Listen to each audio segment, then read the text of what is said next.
Welcome to Solutions, where listening will leave you inspired by solutions to issues you or others you know may be struggling with in the public education system today.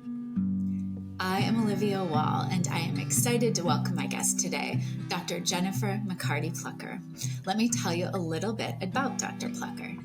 Jen is the Director of Learning and Development and a literacy consultant at Mackin Educational Resources in Burnsville, Minnesota. Her current work with teachers is grounded in an inquiry approach that puts students at the driver's seat for learning. Our conversation today will focus on Jen's recently released book. I have it right here. It's beautiful, inspiring lifelong readers using inquiry to engage learners in grades 6 through 12. Jen, it is an honor to have you as a guest today on Solutions. Welcome.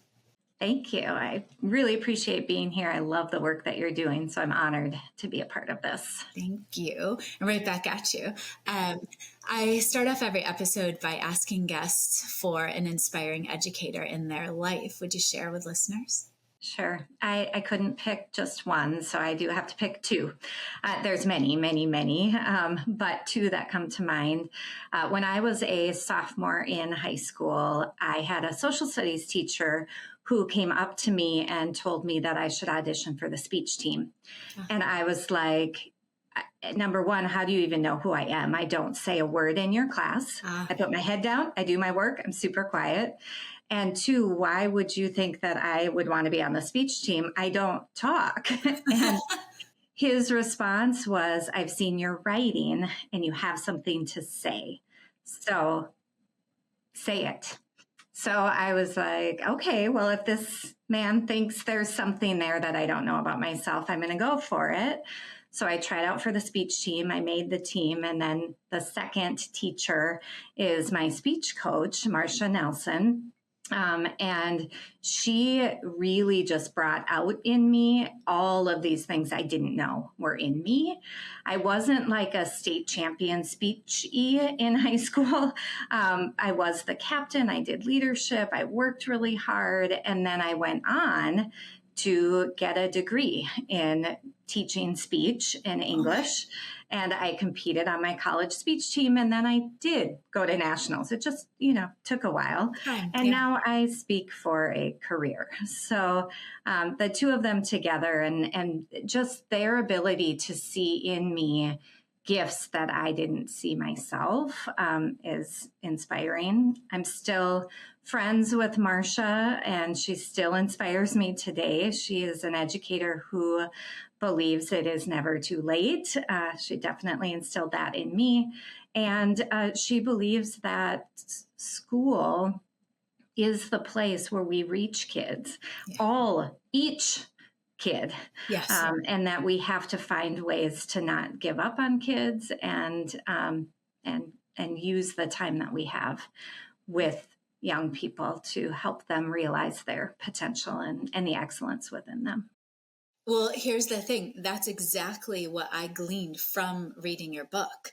It's that idea of, yes, inspiration and finding and unlocking the potential in each learner. Yes.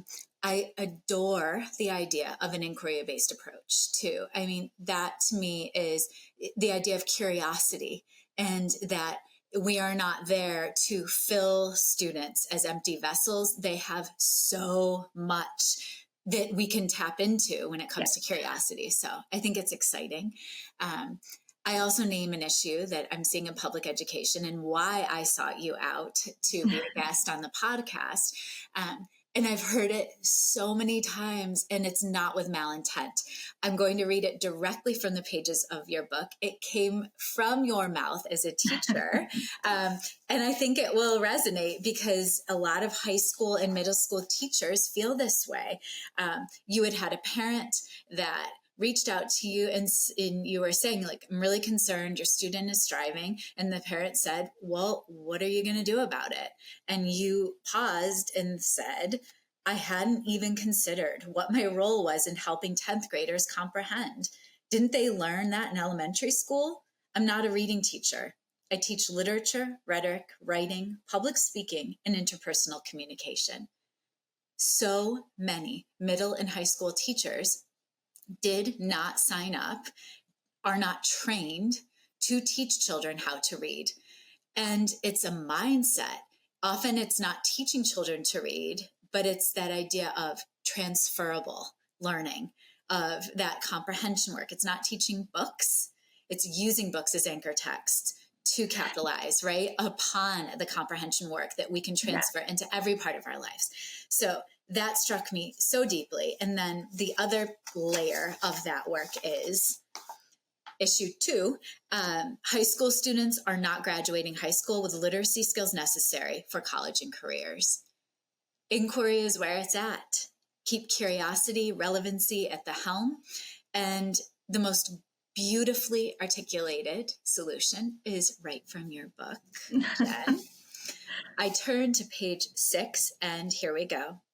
As educators, we need to position reading and writing as tools for learning and inquiry if we want to address these challenges with proficiency. To do that effectively, we also need to understand the demands for students' attention and use that information to inform planning and instruction. Boom, mic drop, that's it. You hit it. And so the book is stunning. The artwork is stunning. So before we get into the nitty gritty, I have to ask you, I want to show the cover again. I mean, this looks like you. And so talk to me. The artwork is stunning. How did this come about? So, first of all, writing a book is hard. And thankfully, the team at Solution Tree they just really held my hand through the whole process. And then they took the words and the work that I had put in and made this just gorgeous book, better than I ever would have imagined. But when the cover art came to me, I was given choices, and all of them, I'm like, oh my gosh, that's a cover of a book. I would see that in a store. But for those of you watching online, the cover that first came to me is this one of this gorgeous child reading a book. And this child really, to me, looked like my sister. My sister is adopted. Her birth mother is white. Her birth father is black. This just looks exactly like her. And she even said that when I sent it out to family members and friends. But I struggled with it because I didn't see myself in this. And so much about teaching of reading is about the identity of me, the teacher of readers, as well as the identity of readers. So I went back to the artists and the creative director and I said, any chance you have more? And they sent me a bunch, and that is where I then found myself. And this actually reminds me a lot of my daughter. We do happen to look a lot alike. They also sent me artwork that reminded me of my son. And others. And so for those of you who pick up the book, you'll see more my identity on the cover, and maybe you see yourself in that or your students in that. But then throughout the book, there are quite a few readers, and it's not every reader, of course, but it's meant to represent that we have to get to know the identity of our readers and help them discover who they are. I think I talk about in my initial part of the book that my dad's identity as a reader is Louis L'Amour. Yes. And I remember that of him reading and having all of the books and rereading the books. And that's not my identity as a reader, but I connect with my dad over that. Well, the art is gorgeous. The charts, the tables are extraordinarily helpful. And, something I'm also grateful for are the reproducibles, offering tools so we can take the learning and bring it to the classroom level is just spectacular. So thank you for all of that access. I appreciate it. Yeah. I read and I reread the section on the academic literacy intervention program that you crafted. And a huge part of that is, taking variables that compete with what we want to happen for students in their literate lives with all of the other distractions they have and acknowledging that. So can you take us through the process of what it was like to create that program and then how it became sustainable over time? Sure. So the catalyst for the program was that parent conference that you referenced early on. It didn't sit well, that I didn't know what to do. So I went back and got my reading license first. Like, if I don't know how to do this, I need to figure it out. And then that wasn't enough. I needed to know more about how do you intervene for adolescents who are reading below grade level and far below grade level. And it was in my doctoral work that I did a quantitative research study looking at the incoming ninth graders. We have more than enough literacy data at our fingertips that we can triangulate that data and really get a sense of who are the students coming in and who's going to need some additional support. And at the high school that I was teaching at, we're a high-performing high school. We're in U.S. News and World Report. You know, the median on the standardized tests for the general population of ninth graders is the 75th percentile. So if students are reading at the 10th percentile, 15th percentile, that's an even greater gap. Yeah.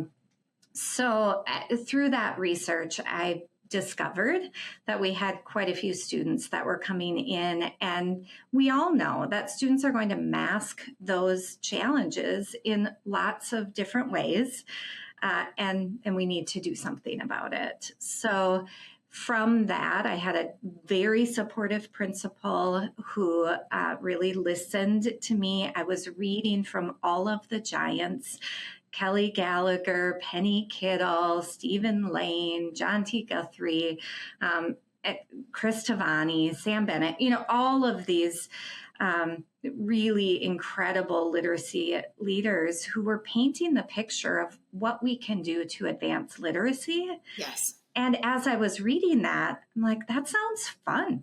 Surround kids with books, give them what they want to read in a just right challenge, yeah. Make time for them to write, and get them talking about it. Yes. And the scores will go up. Johnston and Ivy have like statistically significant studies yes. to support it. So I was like, that's what I want. Others were telling me that a computer program is what I wanted. And like, I don't want to try that. I want to try this. But I was also compelled by the double dose that we can't take away English and replace it with this. Students really need both. They need support in their English class, but they need this. And I had to advocate that we hold sacred the time for reading, writing, talking at that Just Right challenge every day for a year. It's not social studies help hour. It's not science help hour. I can help you, social studies teacher, scaffold. Mm-hmm. I can work with you on how to meet their needs in your class during your class period.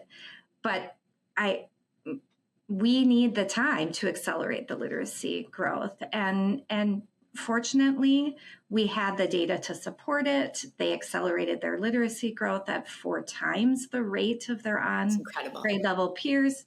It was statistically significant, and we were able to replicate it over several years. And the kids liked it. Yeah. And they talked, you know, they didn't come in thinking they would like it. It's kind of like you can't swim, and I put swimming on your schedule every yes. day. Yes. You know, they're scared, but it didn't take long to turn that around, to build the community. So much so that in the summer we did books and barbecue, where we had kids take books from our classroom library and then come back midsummer. Let's play some kickball. Let's swap out some books. Let's eat. Let's talk about what you're reading this summer. And we had about 80% of our students come to that. Yeah. Because it's a community and because they are reading and it is fun.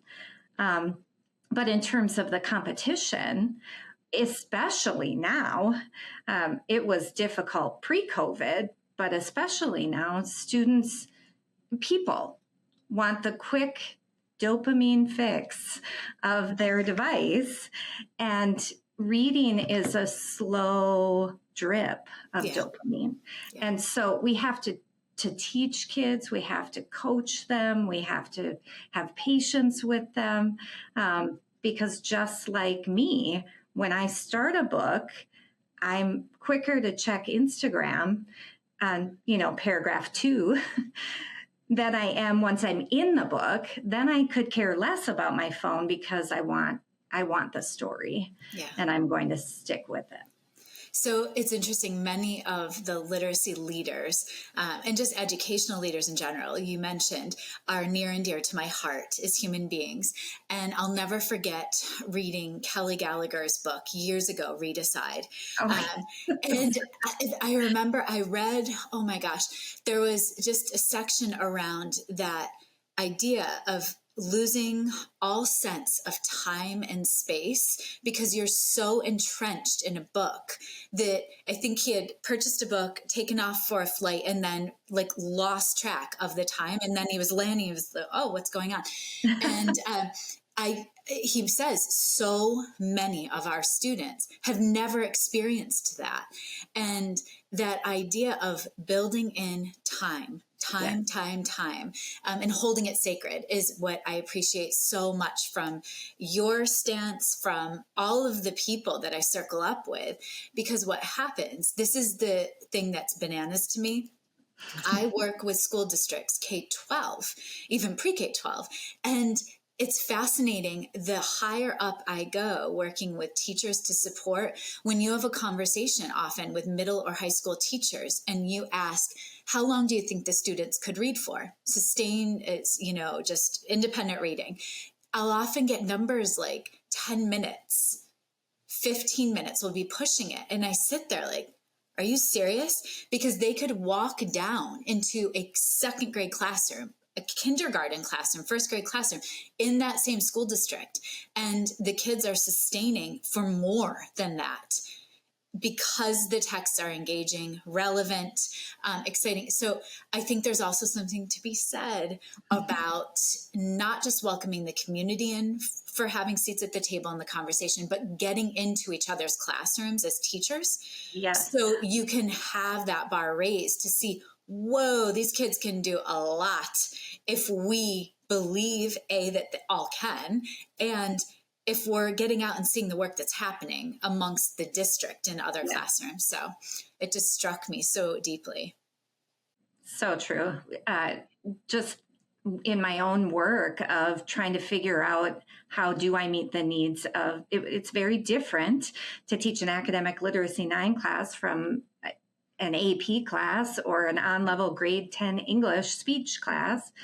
I did go and visit my colleagues' classrooms in elementary because I wanted to see how are they creating the conditions and the environment for this love of reading. And I learned a lot. Yeah. And so I think something else we have in common is curiosity. I am always wanting to know more. And that's why I thought I better start a podcast, because I can ask people the questions directly instead of wondering. And the layer that you add that's unique, just totally unique to you and your work and your approach, is the idea of inquiry to engage. And it capitalizes upon adults' curiosity into topics. We talk about the 6 T's with Ron Berger and Chris Devani's work. And so topic, task, texts, targets, and then Chris added time and tend. But when we also think of inquiry, you cite different layers of research that I appreciate. And so there's Banshi and Bell, they're 4 layers of inquiry.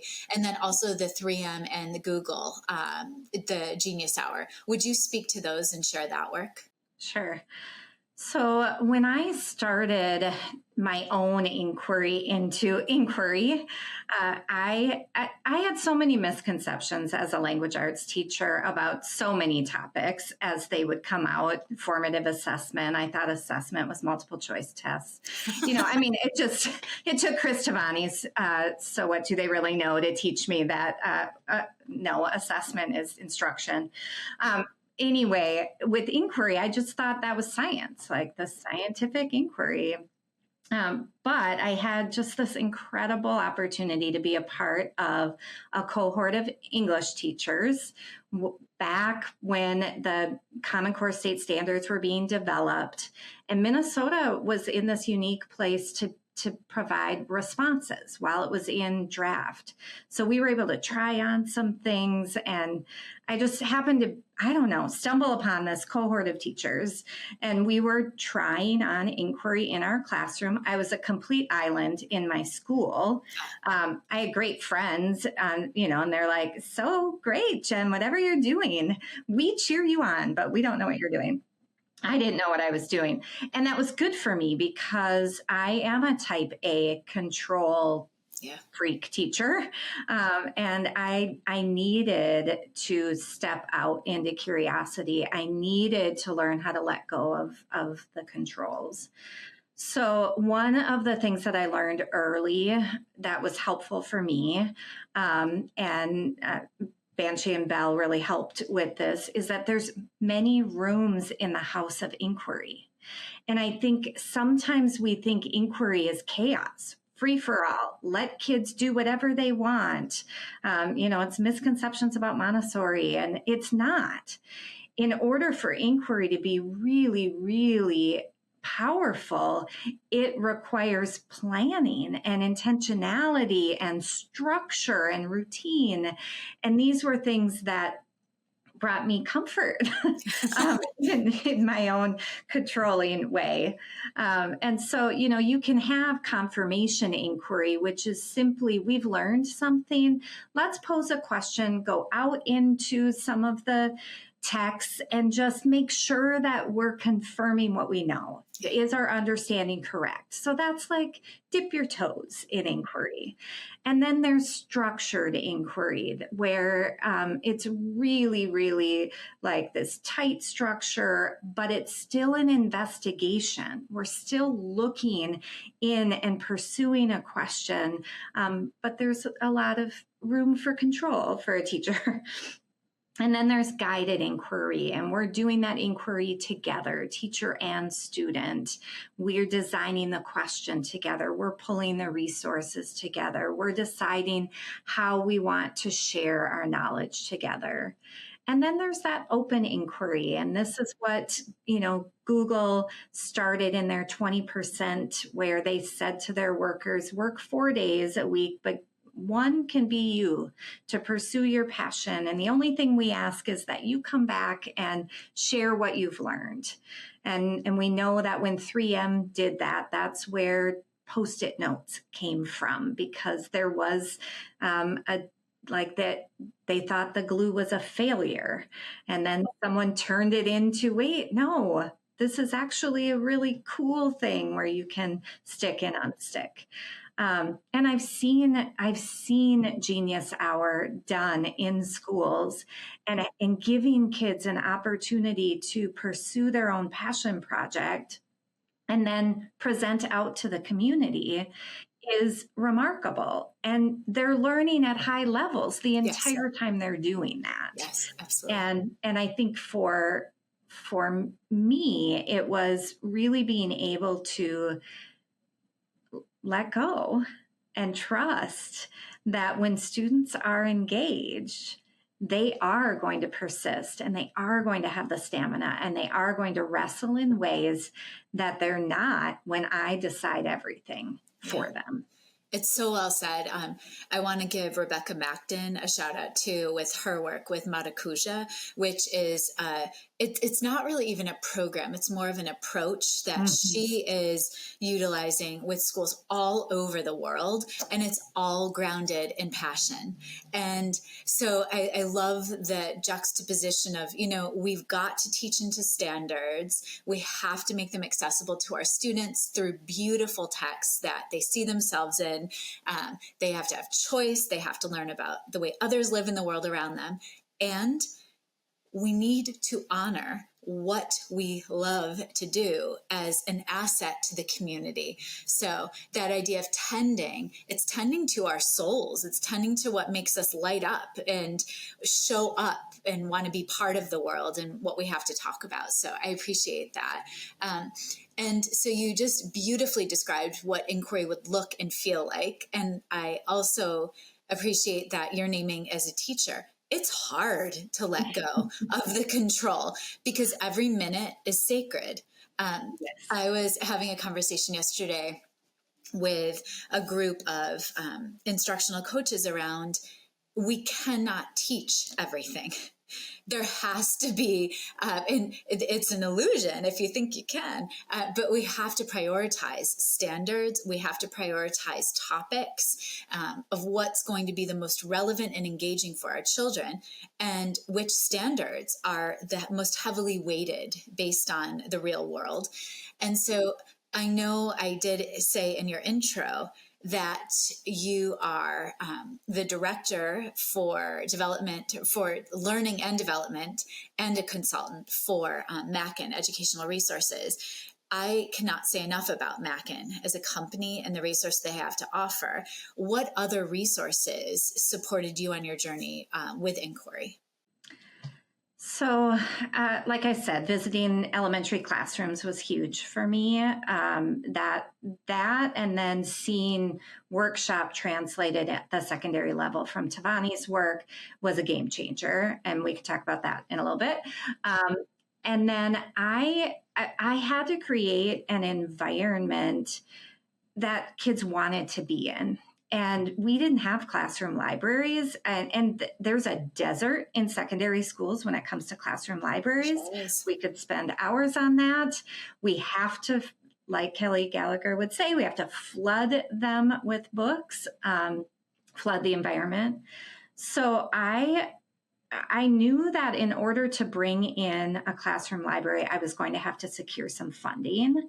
So I wrote a grant, and one thing that I feel certain about is that our community organizations want to support literacy. Yes. And so it wasn't hard. And it was a small grant. It was like $3,600 that I got, but it was enough to bring in a nice classroom library, some bookshelves, some rugs, some pillows with covers that we can wash, all the important things, to make this feel like a coffee shop kind of vibe, right?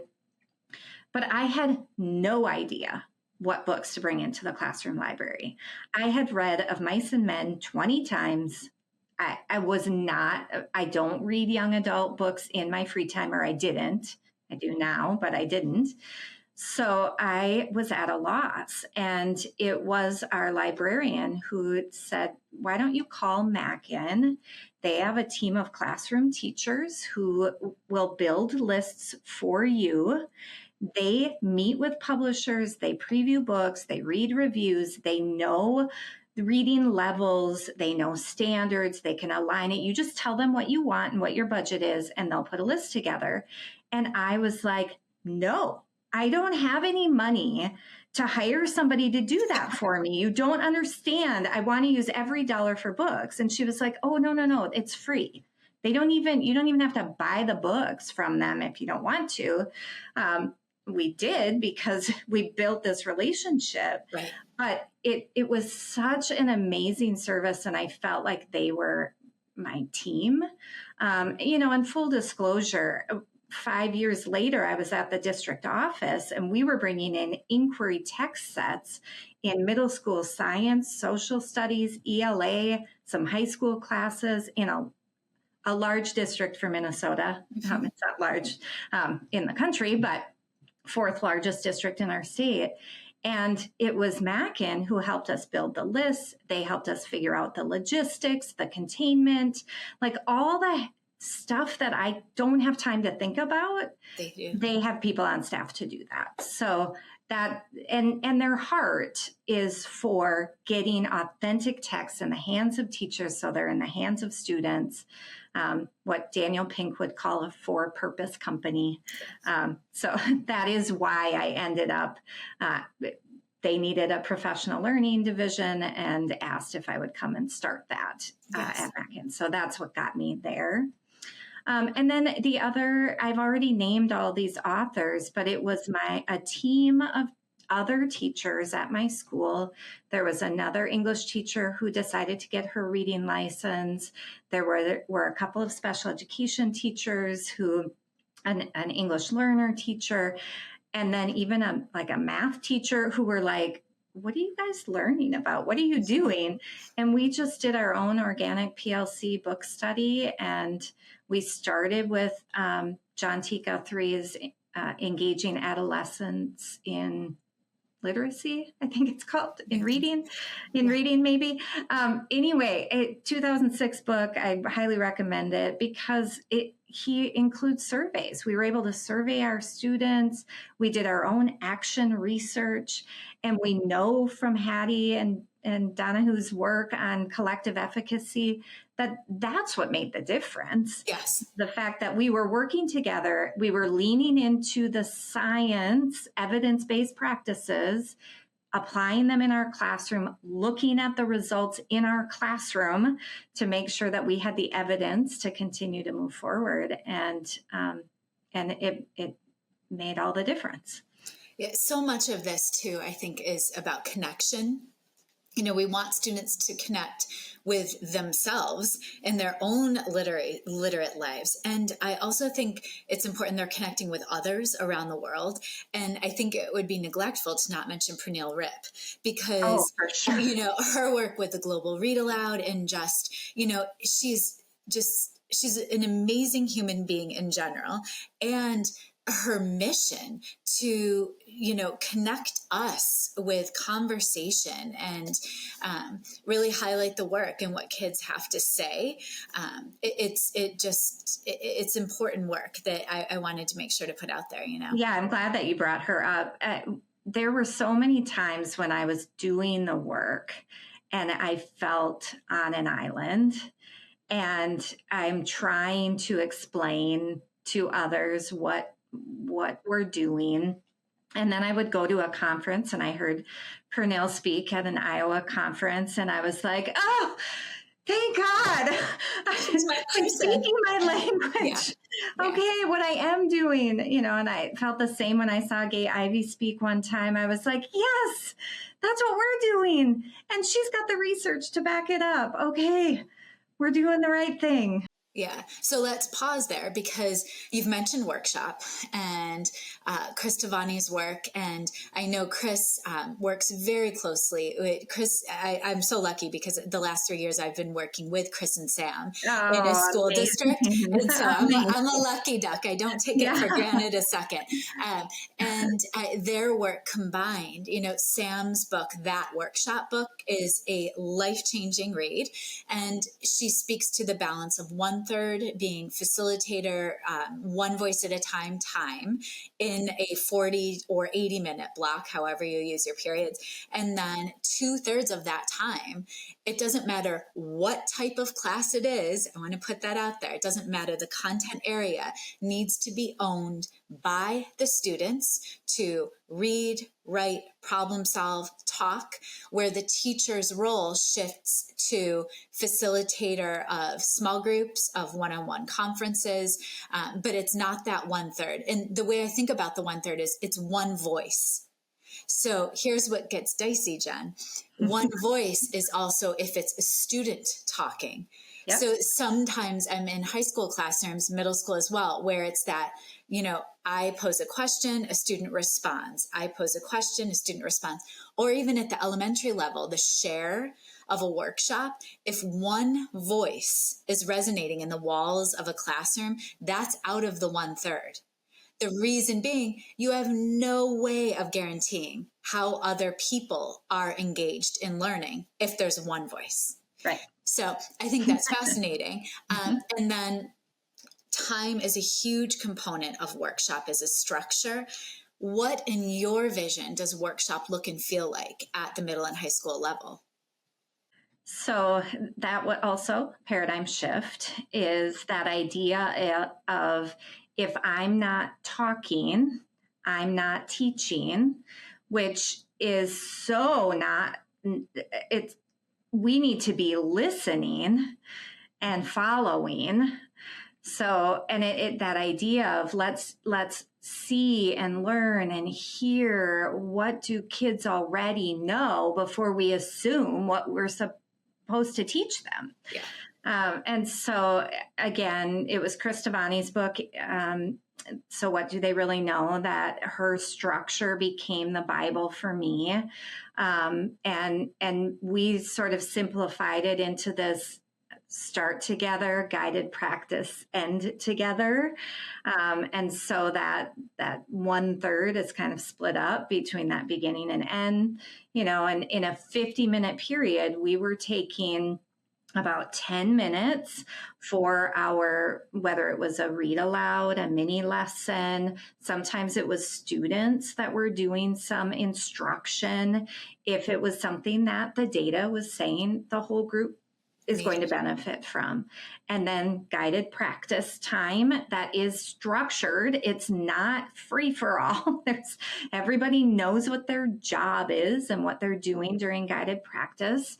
But a lot more of the instructor is listening and responding and that's where the teaching happens, because it's responsive. It's, that idea of don't assume what I need to learn until you know what I need to learn. That's how I feel as an adult. So and there's a lot of professional development that's needed for secondary teachers for that guided practice time, especially because we don't know how to confer. We don't know how to do small group instruction. We don't know how to set our students up for productive group work. We need to help our students with peer support. All of that requires really intentional professional learning. I agree. And then the piece that I wasn't committed to at the beginning was that end together, because I was like so joyous that kids were engaged to the bell and they weren't lining up at the door anymore, that I was like, I'm just going to let them work till the bell. Well, then I realized, wait, I don't have the data I need for tomorrow. So we have to do some sort of end together, whether it's an exit card, a whip around. There are lots of tools for that. And then we just got very committed to that structure, to the point where I bought a visual timer, and I had students hold me accountable. When the red runs out, we didn't finish the read aloud. That's okay. We'll pick it up again tomorrow. Or if we don't need to, I'll leave it out for, the independent reading time. And if you really want to know how this book ends, come read the rest of the picture book. And just really holding ourselves accountable and helping students to understand the why behind that. That if I take up all your time, I really am stealing your time for the deep learning. And that happens during that guided practice time. It does. It's something Sam taught me as well, is that you actually have to start your planning with the guided practice. So So you start with the 2/3. Yeah. And I'm going to actually go back a step. You have to know your targets. So what do all kids need to know and be able to do, and the why behind it. And so then you can articulate the why to the students or for the students. And then, what am I going to have them read? What am I going to have them write? What are they going to talk about in order to reach that target? And what do I then need to model through think aloud or potential catches, like what's going to be tricky for them, that's how I sprinkle my 1/3 time as a facilitator throughout the workshop, whether again, you're holding it as a 40-minute or 80-minute chunk of time. Something that I think is so powerful, I want to just again revisit that you said, is that you have to have some type of end, because you cannot plan your next day of instruction, right? The days of having a calendar with, I'm going to do this, yes, we still need it pacing. Absolutely. But it's more, what's the immersion work I have to do, background knowledge I have to do is for this unit of study for every content area. What am I going to have students reading and writing for the bulk of the unit, producing in small doses as makes, in order to hit that big summative assessment at the end that's usually a project, not a test. Right. It's relevant, and it shows it's a presentation of their learning, hopefully for an authentic audience beyond the people in the classroom. So all of this goodness, right? That guided practice time, their independent time, needs to be hitting that and structuring it. So if I were ever to have the gift of going back in the classroom as a teacher, it would be that I couldn't imagine teaching any other way now. Because this is where I see kids the most engaged, at the high school level, at the middle school level. And so many of the elementary schools that I support and serve are already living in a workshop structure. So then let's continue the conversation into the idea of braiding strands, because you have a gorgeous section in your book that talks about how do we weave this all together. And I love the visual of braiding. So how do we do that work? Again, this was a shift for me. I was a very traditional language arts teacher. I taught in the way that worked for me. I had a great rapport with kids. I tried to make it fun, but we read a book. We did our novel unit, and then we wrote a paper, and it was usually a literary analysis. And then we did a speech unit, because it's a speech class too. And it just became these more assignment-driven English classroom. And when I went through the inquiry learning, my own learning, and really seeing what a true inquiry unit is about, Jeffrey Wilhelm helped me understand this when he said, can you get rid of your Romeo and Juliet unit and instead ask the question, what makes or breaks a relationship? I was like, okay, light bulb. Yes, that sounds way more fun than trying to pull my kids through Shakespeare and let's all sit in a circle and try to read a language we can't read. So that idea of let's reshape this into using an essential question that is provocative for students, that's engaging for our kids for us to think about what's going to be engaging for kids, and then allow that overarching question to drive the building of the text set. Text being liberally defined to include podcasts, TED Talks, music, art, picture books, trade books are amazing to use, especially in the content areas. And then when we do that, it's no longer a novel unit. It's no longer a writing unit. It is a unit in which we are going to interrogate that question, and we are going to read, and we are going to write, and we are going to talk, and we are going to reread, and we're going to revise our thinking, and we're going to talk some more. And it's going to be okay to wrestle and say, wait a minute, I thought this yesterday, but I read this from this perspective, and now I'm thinking differently. And that's encouraged in the classroom. And it allows us then to, I think, save time. We're so concerned about checking off every benchmark, every standard. Well, I joke with the teams of teachers that I work with that, we're going to cite textual evidence all year long. we don't necessarily have to assess for mastery every unit. Right. Let students collect some evidence of that for a while, and then they can pick the evidence to show you so that you can check off the standard. But we're going to be doing that. We're going to be looking at central theme all year long. We're going to be focusing on the language standards all year long. And it gives us freedom to be responsive to the language standards that students need, that they individually need, because not everybody needs to work on commas. Right. And so how do we, it just gives us that opportunity to braid them all together.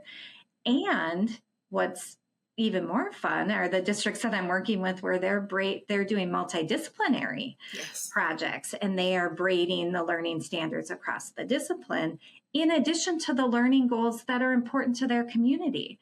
Many of the districts I'm working in are weaving in the teaching for tolerance, social justice standards. They're weaving in their own scholarship standards, technology standards. We can only do it if we bundle. If we try to do it as a checklist, it's not fun or engaging, and students don't really learn it deeply. No, and we know transfer is everything. And so why wouldn't we knock the silos down and help students see? I have the gift of supporting a team of humanities teachers, Heather Roberts and Tom Bates, and I have an episode with them. It's spectacular. And it highlights their work. And, Tom is a global studies teacher, and he used the New York State Enduring Issues as the crux. Those are the bigger themes. Mm-hmm. Yeah. And then he and Heather shook them up to say, from these enduring issues, what patterns in history can we organize? And so it's not an exact timeline as history is often taught. It's tied to those enduring issues. And then Heather, as the ELA component of the humanities work, pulled gorgeous texts and resources that illuminated what the authors were living during those different time periods. And that's what authors do. Their work, their perspective represents what's going on around them in the world at that time. So that idea of braiding is brilliant. And, to wrap our conversation, something you said in the book, it just continues to resonate with me, is that idea of we have to create the conditions for learning. It's our responsibility. So when I hear people say, the kids, or they speak about students as low, medium, high, I pause and say, no, that's not the way we describe human beings.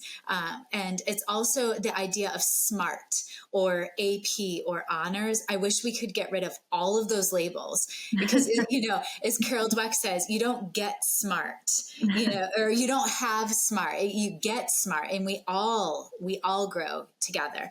So what conditions of learning can we set moving forward for our students so that they all have access to learning? It's a huge question, and it is something that I'm very passionate about. I too bristle in the way that we talk about young people, and I'm so happy that we are making progress and moving forward and thinking about neurodiversity and, looking at attention deficit as a gift. My nephew has it, and I'm like, you have this hyper focus that is incredible, and the creativity in your brain, I wish I could live inside of it for just a little bit, right? And he calls me, I'm the book aunt, because every time I see him, I bring books, and I'm like, what genre are we into now? Yeah. And that idea of recognizing that the gifts that are in front of us in the classroom, and the joy that it brings me to be able to spend 50 minutes with the gifts in front of me. I want students to feel that. At the same time, I struggled when I first started academic literacy, because I was seeing all of the avoidance behaviors at one time. And in the book, I talk about my colleague and I at happy hour, we're lamenting about like they're driving me crazy because they will do anything but read. And I feel like I'm walking around whack-a-moling the behaviors, and that's not working. It's just a power struggle. I don't know what to do. And so in Jest, we cast the characters. We're like, who do we have? We've got Makeup Molly, who always pulls out her makeup as soon as it's time to read. And we've got Hallway Hank, who's in the hallway every time there's anything that it is work related. And I've got Bobby Belligerent, and, I mean, just like all of these characters. And then we started to think about, don't we do that? Don't we avoid? And I'm like, oh yeah, I am online shopper Olivia. Yep. As soon as I've got to write that blog, I'm looking at J.Crew to see what's on sale. And so what if we shared that with students, that we all avoid hard until we can like get into it. And once we get into it and build our confidence, then we can get into the flow. And so we shared the cast of characters with our students, and they laughed and they called each other out and they recognized themselves. And then we worked our way into coaching students instead of calling them out. Because that doesn't, if you call me out for being online shopping instead of doing, I'm going to resist that. Yeah. And I'm not an adolescent anymore. If I were an adolescent, I'm really going to resist it. Right. So we moved into taking on a coaching role. I do have some tools in the book that really helped us. Yeah. Just an engagement chart and being able to have conversations to say, okay, something's getting in the way. What are some tools? What are some ways that we can work together? Maybe it's not the right book. Maybe it's not the right place in the classroom to be sitting. Maybe I had one student who played video games till 4:00 in the morning. So he slept first hour. Exhausting. Yeah. And I'm like, I wanted him to say, I won't play video games so late.